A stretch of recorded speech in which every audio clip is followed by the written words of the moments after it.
Good morning and good afternoon. Welcome to another episode of Before Coffee. It is the Friday news dump. We're going to cover all the news you need to worry about or need to know about before the weekend, and then you can just forget it all and have a good weekend without any worries. This is Before Coffee, the father and daughter comprehensive news of Planet Earth podcast, where we look up our stories 10 to 15 minutes before we start, and we haven't had any caffeine yet. So, get up your own cup, because we won't be drinking any, and let's read these headlines for today. Today on Before Coffee, Netherlands issues code yellow for dangerous weather. Here's what we know. King Charles of the United Kingdom praises courage of Birmingham's people 50 years on from the pub bombing. Somebody cut some cables in the Baltic Sea and fingers are pointing. Big breaking news that everyone's already hearing about. World reacts to the International Criminal Court arrest warrant for Israel's Netanyahu. And we look at which country, how all those countries are reacting. And monarch butterflies are troubled and there's an attempt to try to save them. For culture news, The Apprentice actor Sebastian Stan says Hollywood stars are afraid of Trump. And it's National Substitute Educators Day. Well, Mrs. Johnson always lets us go to recess 40 minutes early. Substitute Educators Day, Friday, November 22nd, 2024 on Before Coffee.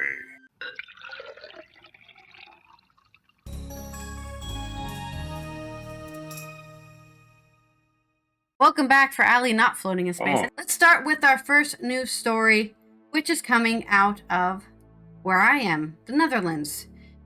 Now, the weather has been quite crazy over here, and I think the weather's quite crazy all over the place. It's snowing in some parts of the United Kingdom, and it's warm in other parts of the United Kingdom. It's almost like the world is ending through climate change.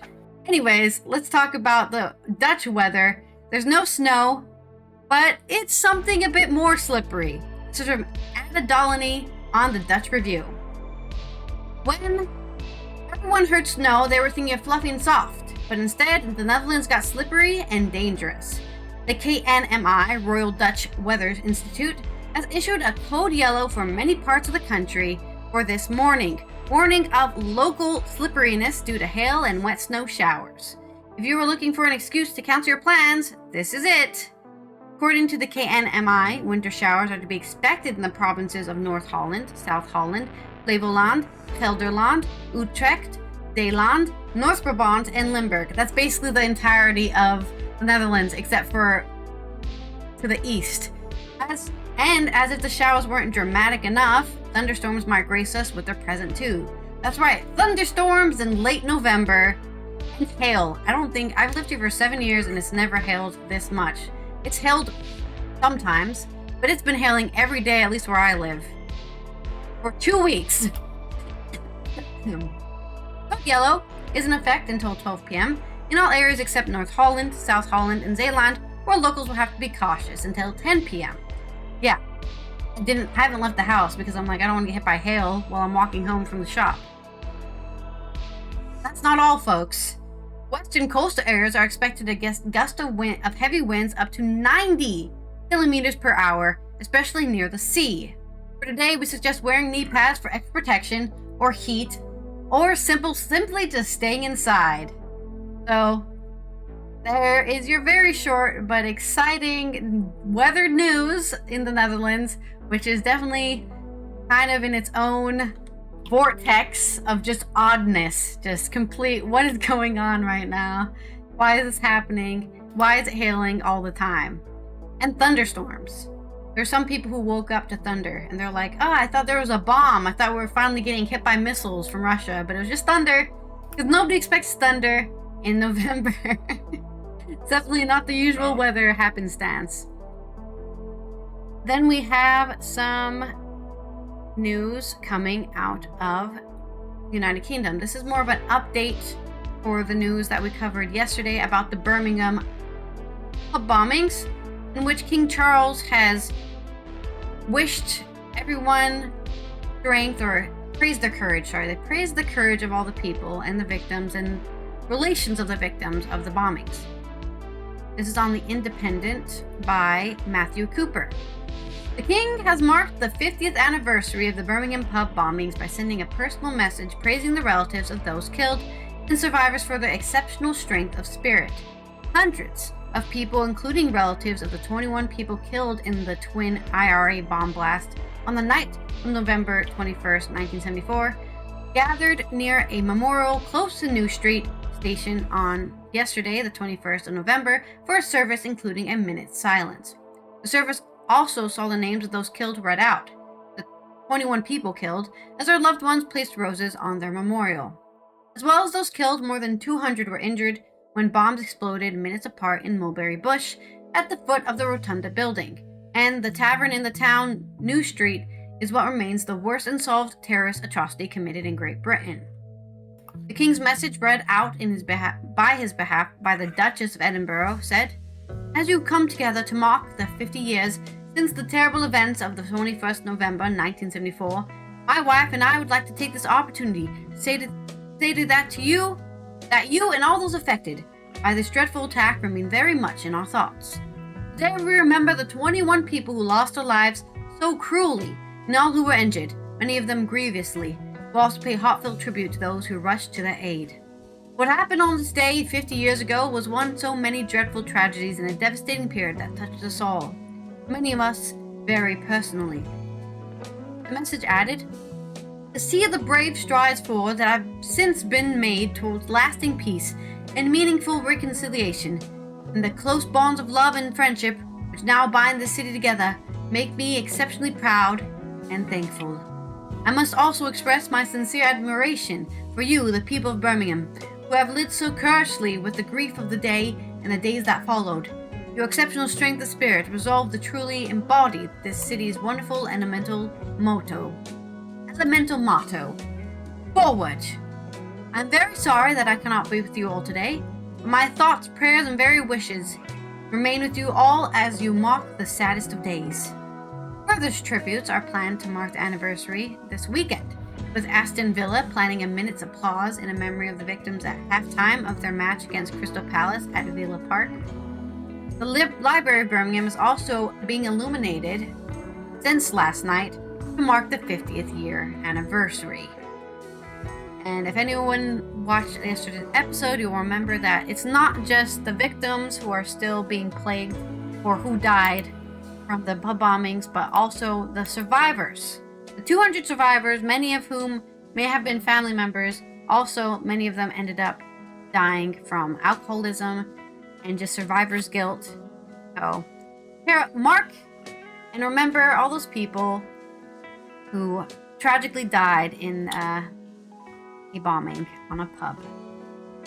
So, there's my news for today on that. On to yours.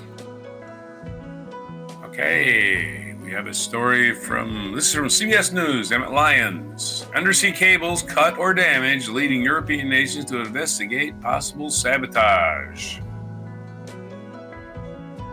From Emmett Lyons. 2 undersea cables carrying internet data deep in the Baltic Sea were damaged, European telecommunication companies said this week, drawing warnings from Europe governments of possible Russian hybrid warfare targeting global communications infrastructure. On Wednesday, interest was focused on a Chinese-flagged cargo ship called Yaipeng 3, which data provided by the Maritime Tracking Service vessel finder showed had been in the area around the time the cables were damaged. The Yipeng was anchored Wednesday in Danish waters, and Denmark's military confirmed in a brief statement posted online that it had a presence near the vessel, offering no further information. Vessel finder tracking data showed a Danish Navy patrol ship close to the anchored cargo vessel. According to data from Vessel Finder, the bulk carrier, owned by a Chinese firm Ningbo Yipeng Shipping Company Limited, departed from the remote northwest Russian port of Ust-Luga on November 15th with a scheduled December 3rd arrival at Egypt's Port Said. Speaking to reporters Wednesday in Moscow, Kremlin spokesman Dmitry Peskov denied any Russian involvement in the cables being damaged, calling it quite absurd to continue to blame Russia for everything without any grounds. Peskov suggested Ukraine could have been behind sabotaging the cables. The Finnish company Senia confirmed that its submarine cable head between Finland and Germany was damaged in the early hours of Monday morning. The cable is about 730 miles long and connects telecommunications networks in Central Europe to Finland and other Nordic countries. Now get yourself an underwater cable splicer down there, right? That's got to pay a lot, right? Underwater cable splicing. It's got to very lucrative. First, you have to have a submarine, right? The details of the fault are not yet not known and are currently being investigated, the company said in a statement on its website. The foreign ministers of Finland and Germany said in a joint statement Monday that a cable connecting the two countries had been cut and that the incident has raised suspicions of possible sabotage.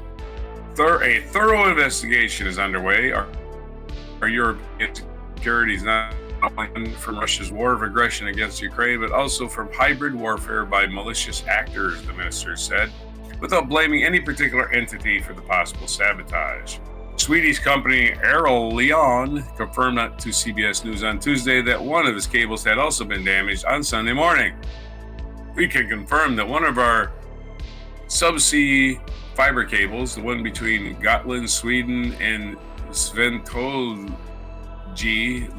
Lithuania, is damaged. The issue was detected on November 17th, and we currently do not know what caused it, and we have not been able to examine the cable. Leon spokesman Martin Sjörgren told the CBS News. Aurelion is in contact with Swedish authorities and the Swedish Armed Forces regarding the incident. The cable will be repaired over the next few weeks, depending on weather conditions, he said. The Swedish prosecutor's office confirmed to CBS News Wednesday there was an ongoing investigation into sabotage in the Baltic Sea. In a separate statement, Sweden's National Police Force confirmed it was also interested in a ship seen at the location in question. The ship is not currently in Swedish waters. If I had a nickel for every time a Chinese ship was dragging its anchor on the bottom of the Baltic Sea in the vicinity of important cables, I would have 2 nickels, which isn't much, but it's weird that it happened twice. I'm so tired of that saying, man. I've heard that saying 3 times in the last few days. Like, what the hell? Yeah, he would have 2 nickels. That's a hell of a saying. Yeah. That's why it's not that very widespread, right? If I had a nickel. Anyway, this is according to Lithuanian Foreign Minister Gabrielius Linsbergis. That's what he said about the anchor dragging. It's only happened twice, by golly. It'd be a hell of a coincidence for it to happen by accident. Andreas Stasiolatis, a spokesman of the Swedish multinational company Telia, which uses and operates the Aurelion cable, said Tuesday that the company believed the cable had been physically damaged. We can only speculate on what has happened, but as far as we can see, it is not affected by equipment failure, and we presume it is a physical damage, he told the CBS News over the phone. The damage to the cables comes after reports over the past year that Russia may be targeting key infrastructure connecting Nordic countries. In April 23, a joint investigation by public broadcasters of Sweden, Denmark, Norway, and Finland found that Moscow was operating a fleet of suspected intelligence vessels in Nordic waters as part of a Kremlin campaign potentially aimed at targeting underwater cables and wind farms. There have been attacks on European infrastructure since Russia launched its full-scale invasion 1,000 days ago. In September 22, the Nord Stream and Nord Stream 2 pipelines, both designed to carry natural gas from Russia to Germany under the Baltic Sea, were damaged by explosions.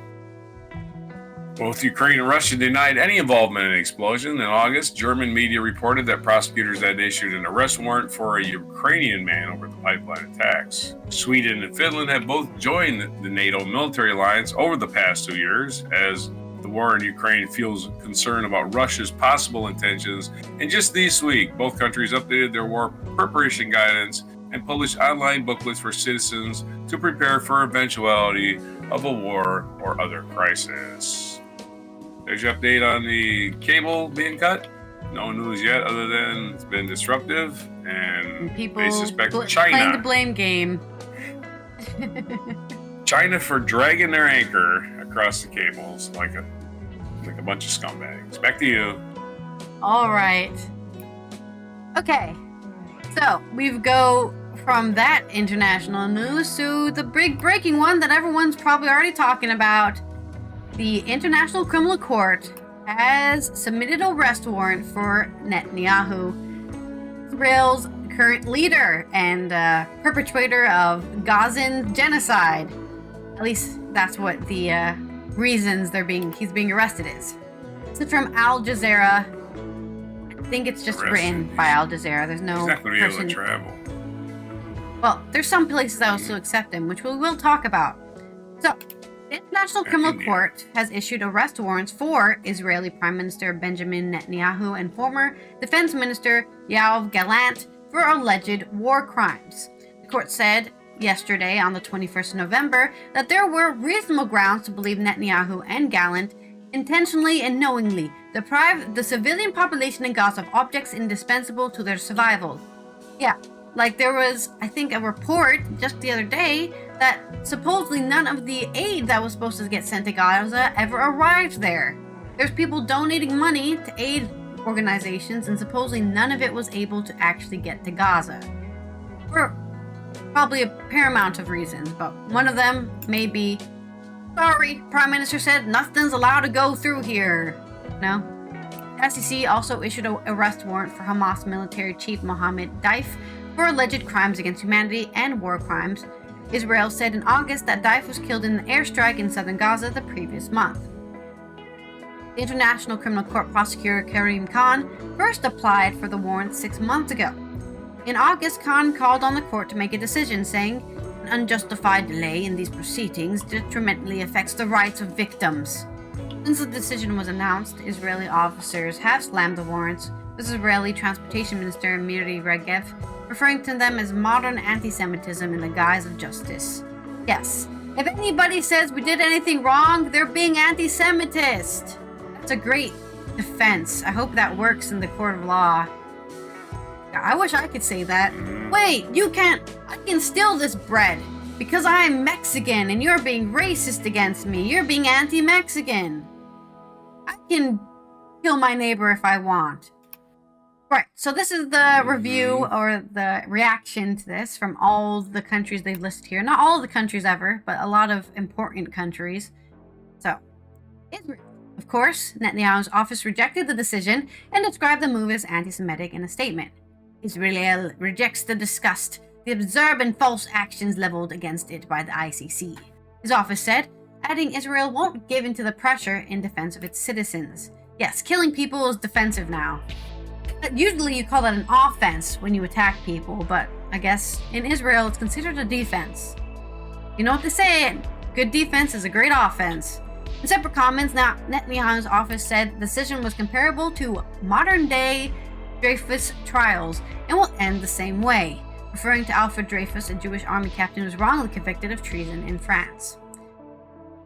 Gallant said in a statement that he was proud of the privilege he had in leading Israel's security defense systems during a time of war, adding that Israel will continue this war until all of the objectives are met. Hamas, the group, welcomed the decision to issue arrest warrants for Netanyahu and Gallant, calling it an important step towards justice.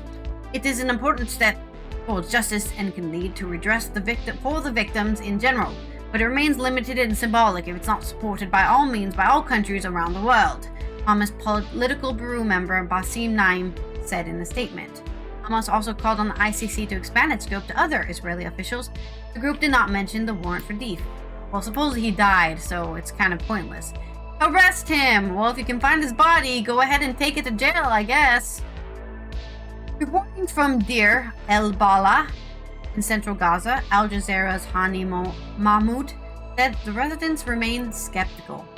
It is taken with a little bit of skepticism. Again, we know the unwavering American support for Israel, he said. The people are very suspicious of the outcome of this arrest warrant and say it might be challenged by the U.S. administration, whether it is the current one or the incoming administration, which has also vowed to support Israeli officials.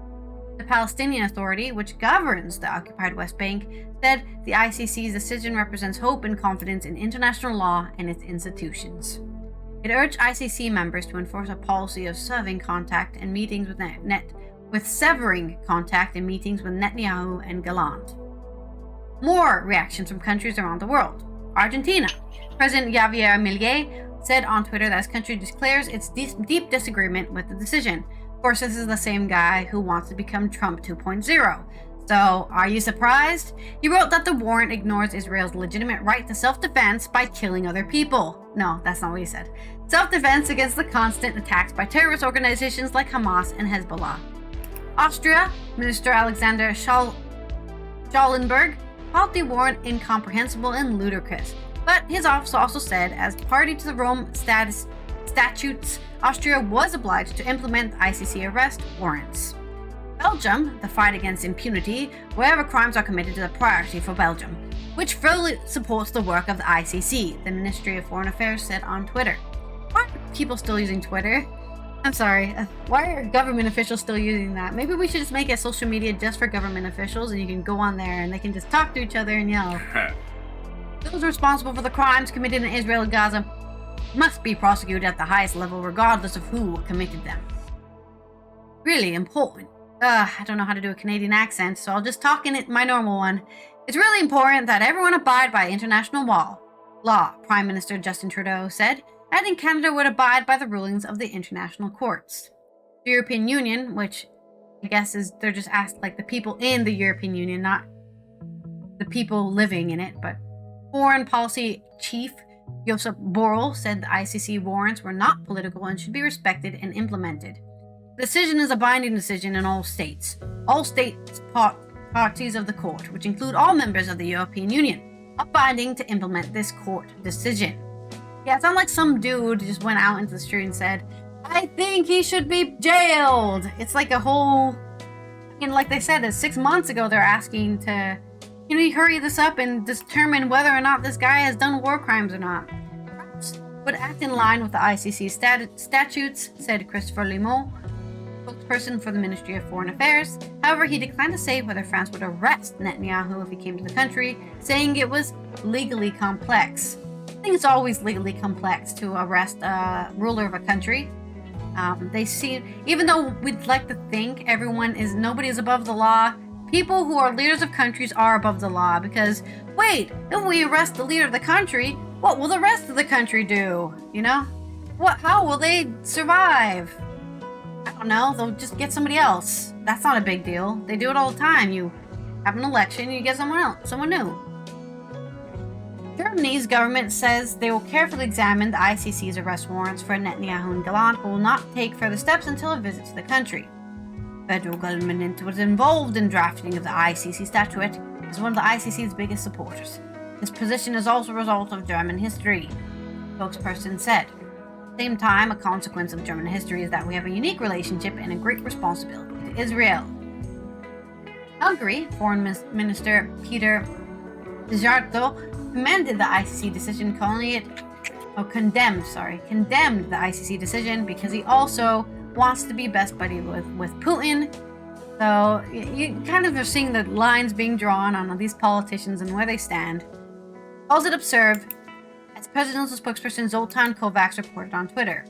This decision disgraces the international judiciary by equating leaders of a country attacked by a heinous terror attack with the leaders of the terrorist organizations responsible, Szijjártó said, adding, such a decision is unacceptable. Okay, so who's responsible for bombing civilians?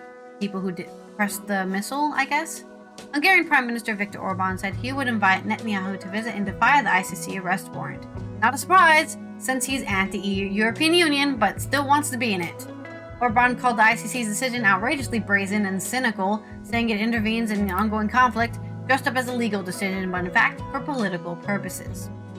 Iran's head of Islamic Revolutionary Guard Corps, IRGC, described the warrants against Netanyahu and Gallant as the end political death of Israel, calling it a regime that today lives in absolute political isolation in the world and its officials can no longer travel to other countries. Prime Minister Simon Harris of Ireland, who has for the longest time, Ireland has been one of the significant Western countries that has been pushing against the war crimes in Gaza, calls it an extremely significant step. He added that Ireland respects the ICC's role and that anyone in a position to assist it in carrying out its vital work must do so with urgency. Italy, Foreign Minister Antonio Tajani said Rome would consider with allies how to interpret the decision and act together. We support the ICC. The court must play a legal role, and not a political role, he added. Jordan Foreign Minister Ayman Safadi said ICC's decision must be respected and implemented. Palestinians deserve justice, he said. The Netherlands Minister Casper Veldkamp said that his country respects the independence of the ICC. We won't engage in non-essential contacts and we will act on arrest warrants. We fully comply with the Rome Statute of the ICC. It also helps that The Hague, where the ICC sits, is in the Netherlands. So it'd be really awkward if The Hague was like, yo, arrest this guy. The Netherlands was like, no! Wait a minute, that's a bit weird. Why do we, have the ICC here if we're not going to support their decisions? Foreign Minister Espen Barth Eide of Norway said, "It is important that the ICC carries out its mandate in judicial matters. I have confidence that the court will proceed with the case based on the highest fair trial standards." South Africa, in a statement to the government, welcomed the ICC decision. They've also been one of the people yelling about the genocide and said it marked a significant step towards justice for crimes against humanity and war crimes in Palestine. So that South Africa reaffirms its commitment to international law and urges all state parties to act in accordance with their obligations in the Rome Statute. It said, "We call on the global community to uphold the rule of law and ensure accountability for human rights violations." Sweden Foreign Minister Maria Malmer Stenergaard said Sweden and the EU support the court's important work and protect its independence and integrity. Swedish law and enforcement authorities decide on the arrest of subjects of ICC warrants on Swedish territory, she added.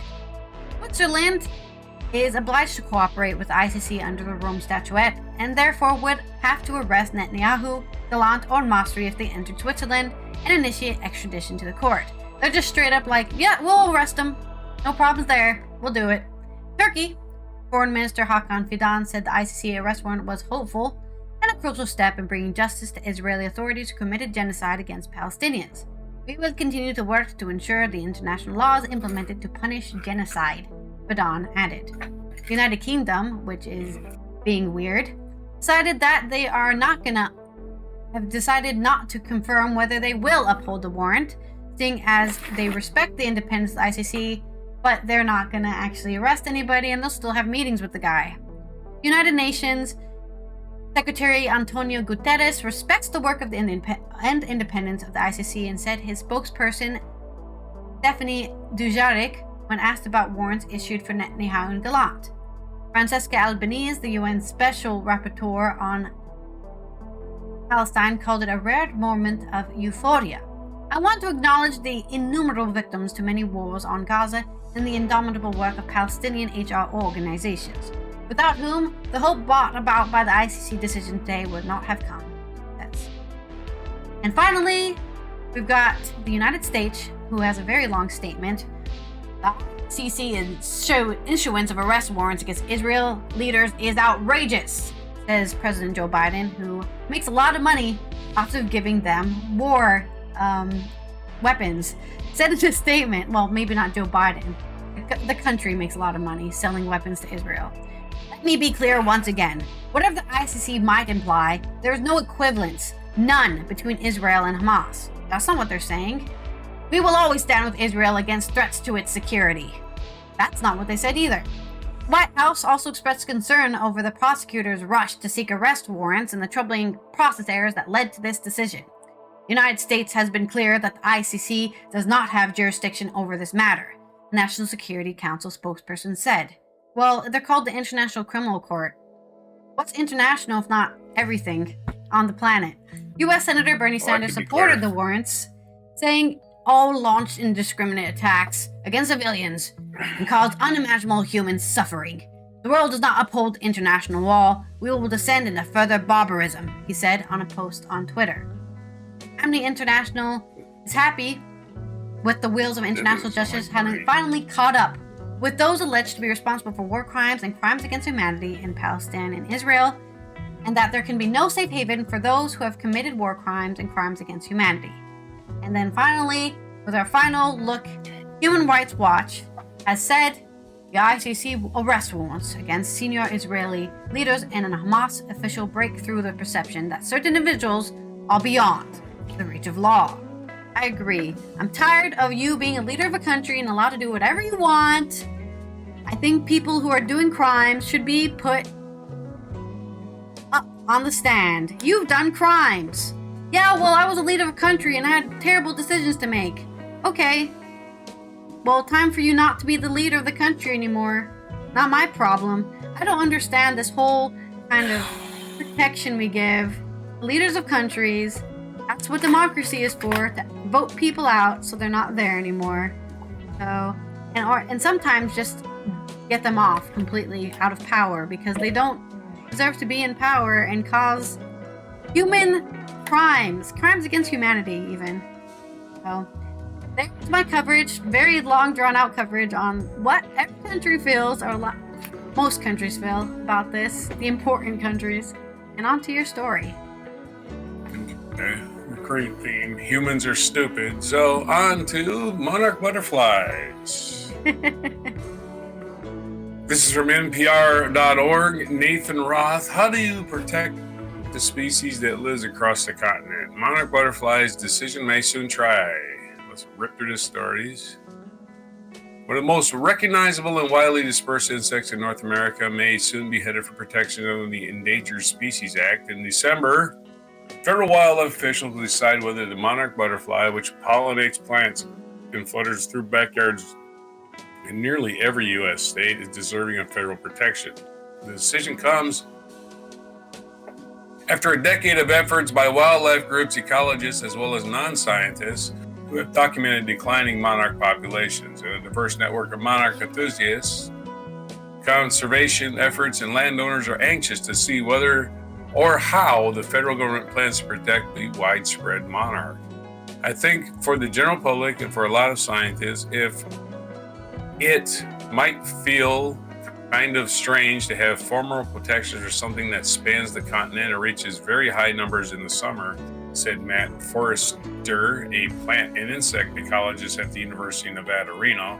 But I think that's a sign that the world is in that state, like the threats that are severe. Okay. It's a new frontier, he said. The U.S. Fish and Wildlife Service, FWS, said if protections are still deemed necessary, in 2022, the agency said they were warranted but precluded by higher priorities. Anyway, the FWS said if protections are still deemed necessary, it plans to submit a proposed rule to the Federal Register by December 4th, 2024. The rule would still be subject to public comment and possible revisions before taking effect. The expectation for many monarch experts is that the FWS will propose to list the monarch butterfly under the Endangered Species Act as threatened but not endangered, with accommodations for some of the people in industry that interact with the migrating species day to day. During their migration, monarchs depend on flowering plants and milkweed, often found on private land. State and local and private efforts are underway to plant and protect milkweed.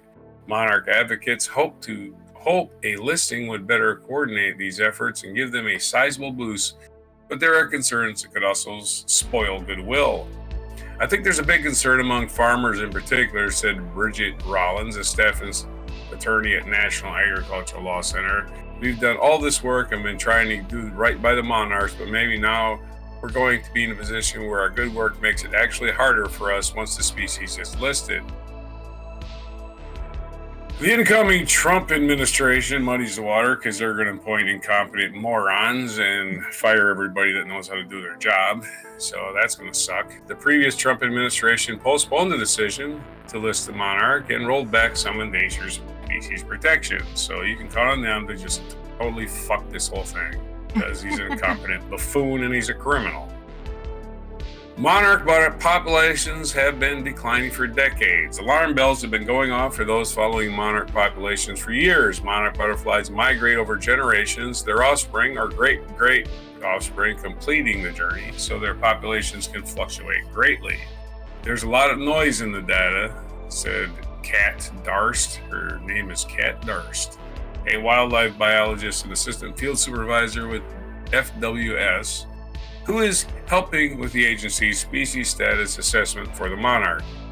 You can't just look at one good year or one bad year. You have to look at data over time. The overall trend has been pretty clear, she said, and that is down.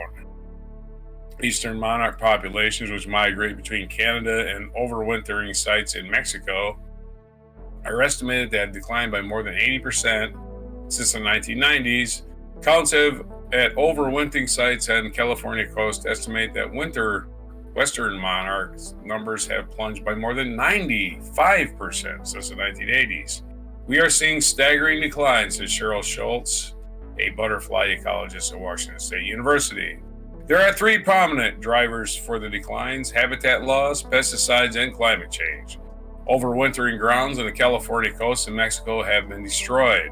Milkweed plants, which monarch larvae and caterpillars feed on, have been torn out for sidewalks, tennis courts, and crops. Some of the flowering plants that remain are covered in harmful pesticides. Worsening wildfires, droughts, and heat waves are putting even more habitat at risk. You want to have an overall landscape that supports your butterflies so populations can be bouncing way back up high and not bouncing so low when they crash. We're not able to come back up, Schultz said.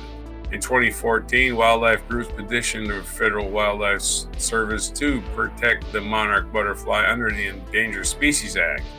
In 2020, after years of litigation from the Center for Biological Diversity, the agency declared that the species was deserving of federal protections, but those protections wouldn't be given because of higher priorities. That makes no sense. After more litigation, FWS was mandated by the court to make a new determination by early December of 24. Dar said the agency intends to meet that deadline and make new determination, but cannot specialize as what it will decide. Of course, they're going to take their fucking time, make a decision in December, and then Trump's going to take over and say, fuck that. What do we need butterflies anyway? And then they have a terrible... Who cares about things? Yeah, they're not making me money, by golly. They're not contributing to my campaign. Supposedly don't do anything, you know? Yeah, well, we got stupid people in charge, so they're totally screwed. I've given up on humans as a species, which you all should. One of the coolest things about the fact that monarchs are kind of everywhere is that everyone can get involved with conservation, and there's not a species where everyone can get involved. One of our goals at the U.S. Fish and Wildlife Service is to maintain that magic for the public. What's the difference between threatened and endangered? Well, I don't know. The expectation for many following process is that FWS will propose to list the monarch butterfly as threatened but not endangered. A species listed as endangered gets full suite of federal protections. It's legal to kill, capture, and harass or harm one. It is illegal to kill, capture, harass, or harm one. A threatened species doesn't automatically get the same protection. Federal wildlife managers can tailor protections, allow some activities that might harm, harass, or kill a threatened species to continue. Whatever. We really want to see some common sense middle ground about exempting activities that are beneficial, said Emma Pelton, Senior Endangered Species Biologist for the Xerces Societies for Invertebrate Conservation, or the XSIC,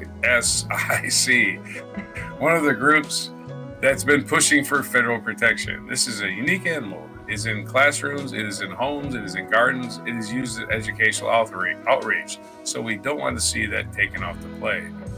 But it's important. But it's also important, she said, that the ruling doesn't exempt so many activities that it makes the protection ineffective at stopping monarch declines. That's true. If you put too many protections, people just ignore them. They just say, fuck it, this is too much. We'll just ignore it. Too much trouble. Cost prohibitive. Cost prohibitive for me. I'll just deal with the fines.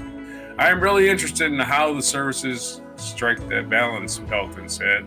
And I think this is where it will be a bit groundbreaking and hopefully in a really good way. How do we get large-scale landscape conservation moving without creating a lot of regulatory fear? The biggest fears I'm almost done. The biggest fears may come from the agricultural community, which has a lot at stake.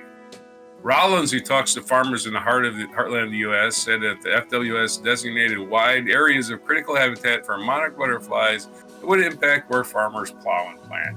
Total fucking horseshit. The entire Great Plains is just full of land for planting. You can plant all kinds of crap, and you can plant milkweed, so shut the hell up. A listing could also possibly limit their use of insecticides and herbicides. Well, you should be using those anyway. You haven't figured out how they harm anybody, and you just go out there and spray them all over our food. Yeah.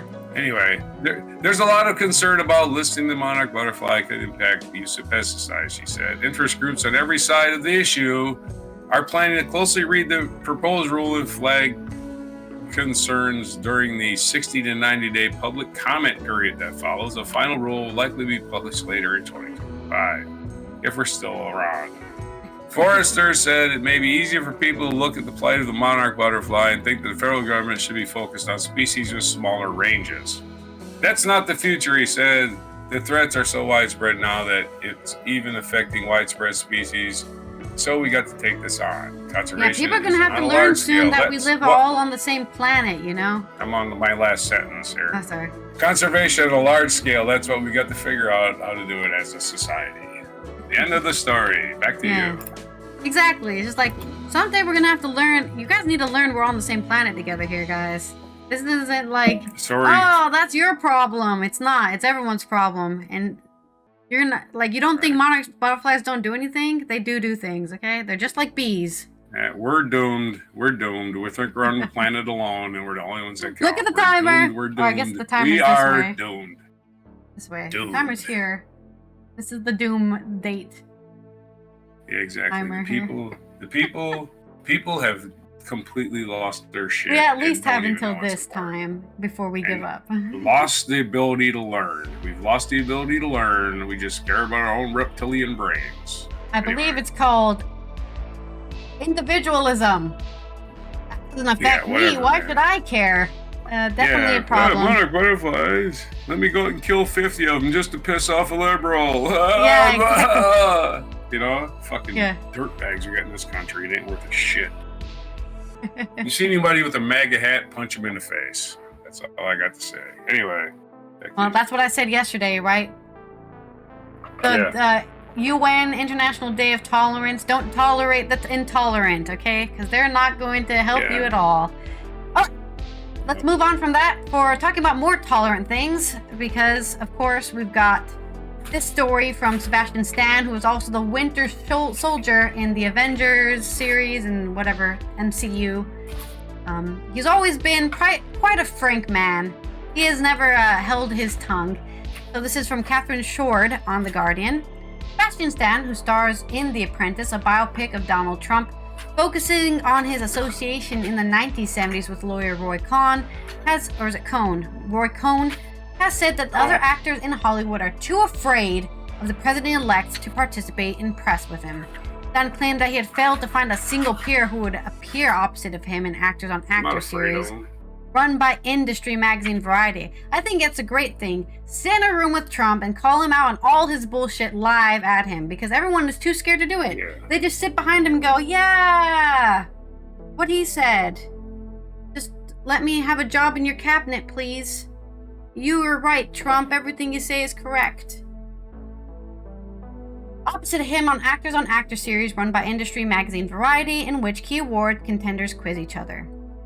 During a recent Q&A about the film in Los Angeles alongside director Ali Abbasi, Stan, best known for his work in the Marvel films, said, "I couldn't find another actor to do it with me, because they were too afraid to go and talk about this movie. So I couldn't do it." He added, "You know, I've got to do a lot of great things, and that's not pointing at anyone specific. It was. And we couldn't get past the publicists or the people who represent them because they were too afraid to talk about this movie." His claim was confirmed to People's Magazine by Variety co-editor-in-chief Ramin Setoude. What Sebastian said is accurate, he said. "We invited him to participate in Actors on Actors, the biggest franchise of awards season. Other actors didn't want to pair with him because they didn't want to talk about Donald Trump." Stan said that he felt the response was ominous in terms of the film industry's reaction with Trump after he comes into power in January. That's when I think we'll lose the situation, he continued. Because if it really becomes like that, fear or the discomfort to talk about this, then we're really going to have a problem. For many, the idea that Trump is the same as any one of us is a really difficult thing to deal with at the moment. I understand the emotions are very high, but I think that's the only way you're going to grasp this film, said Stan. Yeah, he is just a human, which means he is eligible for all the bad things that can happen to humans, like, I don't know, going to prison. He's not above these things. He's not a god. Treating him like a naughty word you can't speak, right? I don't want to reference Harry Potter here, but I will because it's the only thing I can think of that's relatable to this. There's the idea in this book, Harry Potter, that if you say Voldemort, like people were scared of saying the word Voldemort, right? Oh, don't say that name.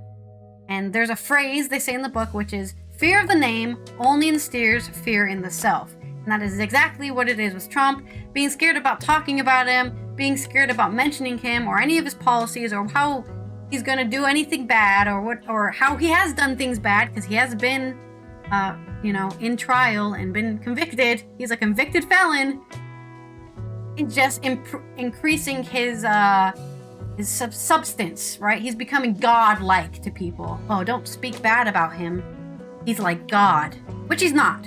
He's just a normal dude who fucking bullshitted his way through life from his small loan of $1 million from his rich, probably Nazi father from Germany. I have no idea. It probably was a Nazi. I can't confirm it, but he probably was. He was in the He's KKK. president for the second time in the country, and everyone doesn't want to talk about the leader of your country. That's weird. That's just fucking, you're cowards. You're cowards. If all it's saying is you cannot keep casting this person aside, especially after they get popular vote, should not give this a closer look and try to understand what it is about this person that's even driving that.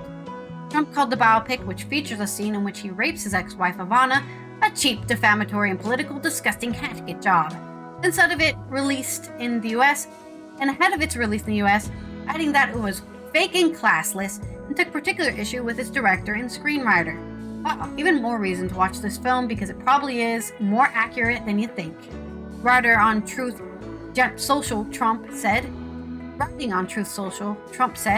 so sad, the human scum, in caps, like the people involved in this hopeful, unsuccessfully enterprise, are allowed to say and do whatever they want in order to hurt a political movement, which is far bigger than any of us. MAGA 2024. Actually, as American citizens, they do have the right to say whatever they want about a political movement. That's number one, freedom of speech. Everyone's allowed to do that. So especially when it comes to politics, you are allowed 100% to say whatever you want about politics. The government cannot harm you for that. Well, for now, until Trump decides all of the amendments except for number 2 are the only ones allowed, and he starts forced season searches people and force quartering. I think that's number 4, the 4th Amendment. You can't force military personnel to be quartered in your abode. But I don't even know why that was written in amendment, but I think it was happening a lot during the Civil War. Anyways, there is your Sebastian Stan calling out everyone for being cowards in Hollywood because they're too scared about talking about something that is very important. But go hide under your blanket and go, oh wait, I'll see you guys in 4 years if we're still here. We're not all, corralled in cages because we're all illegal immigrants suddenly. Because we're political, what do you call it? Political, we're getting arrested for having a bad opinion, an unpopular opinion. That's going to start. Yep. Anyways. Well, I don't find Trump interesting, so. I'm not surprised that Hollywood is scared because they always have been very bad at holding the ground against anything. It's always the people, the indie people, the people on the not the people in the center of Hollywood that have to actually make change in anything. There's my little rant, and on to this day in history. Don't even find Trump even remotely interesting. The only interesting news about Trump will be when he dies. The interesting thing about him is that people don't know anything about him. A lot of people who voted for him are ignorant. Oh yeah. Well, they just care about completely ignorant about who they voted for. Completely. Zero idea. So maybe they'll see the film and realize they're idiots. I don't know. The hatred. They have the common hatred. He runs on hatred. He feels hatred. And he's not funny. And these fucking comedians are going to get another 4 years and not having, these writers are going to have another 4 years and not having to have any talent to write comedy. Yeah. Because they're all going to be doing Trump jokes for another 4 fucking years of unfunny, never was funny, not even remotely funny Trump jokes. And that's the real tragedy here. Smile, not even the slightest grin out of me from a fucking Trump joke, a Trump impersonation. It's all fucking sad. Anyway, in this day in history, 1718, on this day, November 22nd, the pirate Blackbeard was killed off the coast of North Carolina. That's what you get for being a pirate, you dirty pirate. 1819, Victorian English novelist George Eliot, who was a woman, was born. She developed the method of psychological analysis, characteristic of modern fiction, was known for such works as Middlemarch. George Eliot, happy birthday. 1943, Lebanon proclaimed its independence from France, however, did not become wholly independent until 1946. 1975, Juan Carlos became King of Spain 2 days after the death of Francisco Franco, who is still dead, by the way. 49 years later, he's still dead. 1986, with second round knockout of Trevor Berbick, 20-year-old Mike Tyson became the youngest heavyweight championship in boxing history. Of course, the other day, what is he, 59 now? And he fought that clown on Netflix, whatever that was, that farce called boxing. I was totally not interested in it, so I have no details. It's like, I like boxing. I don't like farce. Sorry, I'm not a big fan of farce. It's just nothing for me. Unless it's Monty Python farce, making fun of rich and powerful. Then it's funny. But boxing for show, like a wrestling match? Nah, not me. Sorry. I want to see skill. 1990, Margaret Thatcher announced her resignation as British Prime Minister after a split occurred in the ranks of the Conservative Party. So the UK got under the thumb of Margaret Thatcher. I don't think after that, John Major, I think. 1994, Mount Merapi on the island of Java erupted, killing 64 people. The Ring of Fire, the Pacific Ring of Fire. 1995, Pixar's Toy Story, the first entirely computer-animated feature-length film, was released and became a critical and commercial hit. To infinity and beyond!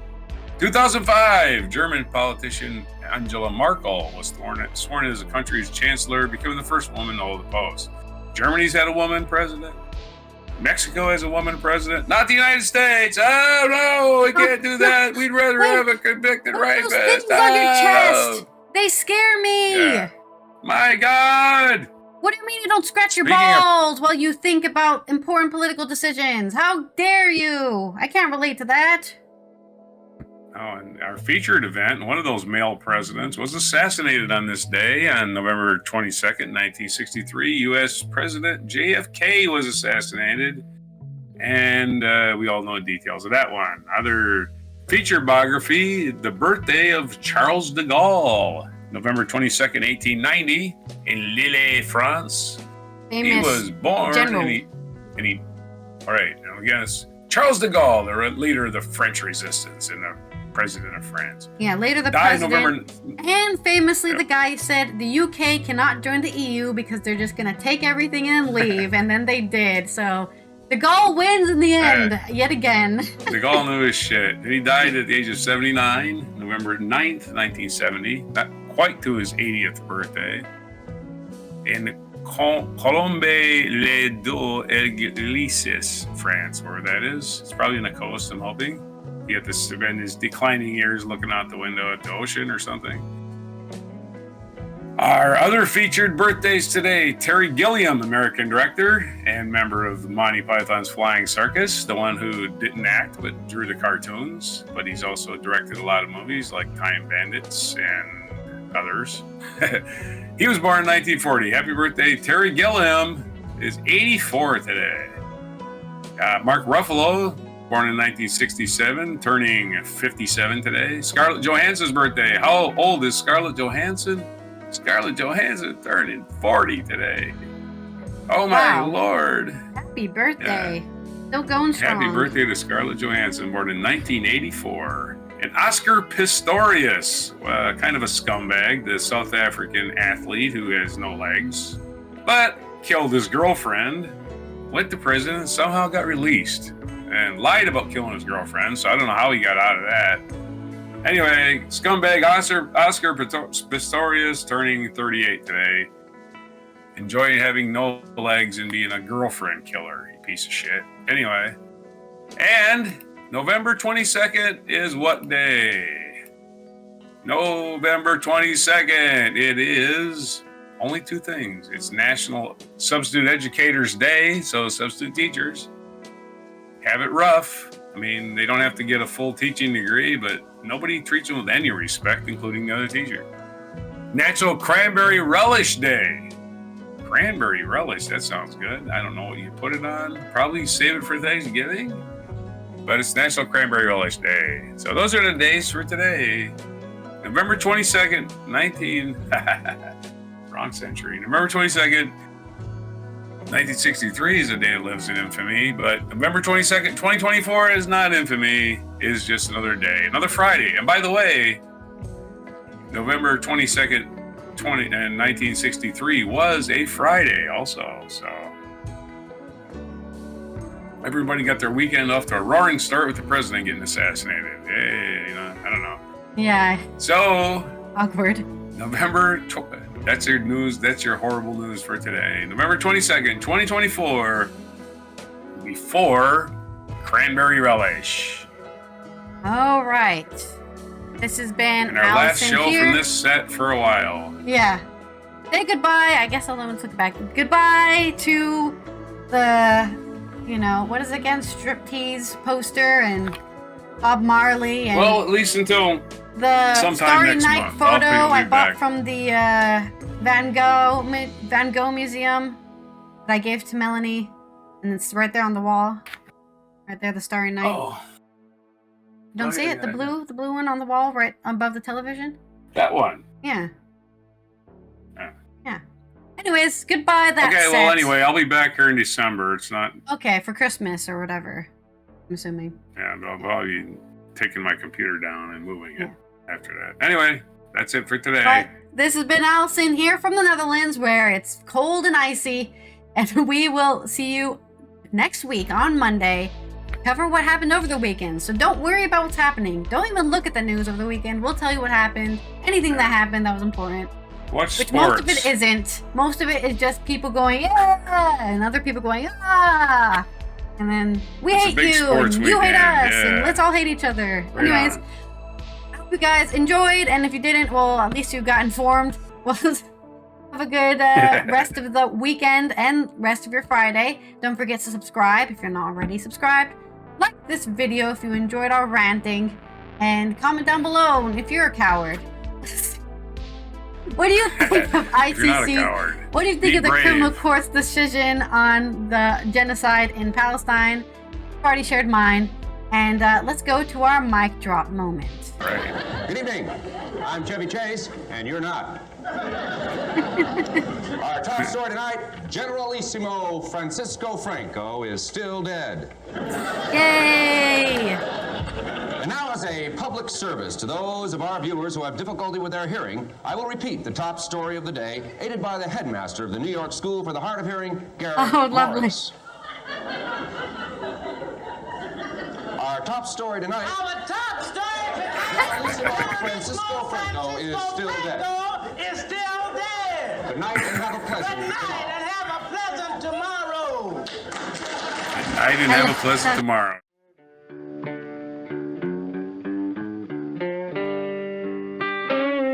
Be sure to hit the like, subscribe, and notify buttons, and follow our other channels, Toxic Alley, History of Gravy, and Scratchy Old Records.